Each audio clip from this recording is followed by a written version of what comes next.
आज आहे संक्रांत, तर संक्रांतीच्या सर्वांना गोड गोड शुभेच्छा. तिळगुळ घ्या आणि गोड गोड बोला. संक्रांतीनंतर हा व्हिडिओ येतोय, पण तरीसुद्धा तुम्हा सर्वांना संक्रांतीच्या खूप साऱ्या शुभेच्छा.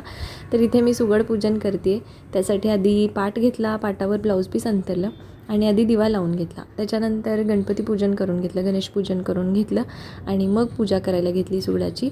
तर इथे आधी सुगडांना सगळ्या हळदी कुंकवाची 5 बोटं ओढून घेतली आणि मग नंतर त्याच्यामध्ये जे काही साहित्य अवेलेबल होतं ते सगळं घातलं. सर्वात आधी तर तांदळाची साळी अंथरली आणि त्याच्यानंतर मग हे सुगड त्याच्यावर ठेवून दिले. आधी अक्षता घातल्या आणि मग बाकीचं साहित्य, वाटाण्याच्या शेंगा, तुरीच्या शेंगा, परत भुईमुगाच्या शेंगा, हरभरे, जे काही साहित्य तुमच्याकडं आहे अवेलेबल आत्ता ह्या सीझनमध्ये भेटतं ते सगळं तुम्ही ह्याच्यामध्ये टाकायचं आहे, घालायचं आहे. तर गावी ना आमच्याकडे लहान असताना आम्ही बिब्याची जी माळ फळं असतात त्या फळांची माळ विकायला यायची आणि ती माळ आम्ही ह्या सुगडामध्ये घालून त्याची पूजा करत होतो. आणि आता सध्या तर ती बाजारात विकायला यायची बंदच झाली आहे, म्हणजे सहसा मी कधी बघितलीच नाही. पण लहान असताना आमच्याकडे कंपल्सरी त्या बिब्याची माळ जी असायची ती विकायला यायची आणि ती घेऊन येऊन मग ते सुगडामध्ये घालून मग बाकीचं साहित्य त्याच्यामध्ये घालून आम्ही पुजवायचो.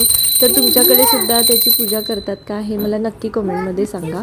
तर अशा प्रकारे इथे माझी पूजा झाली, नैवेद्य वगैरे दाखवला.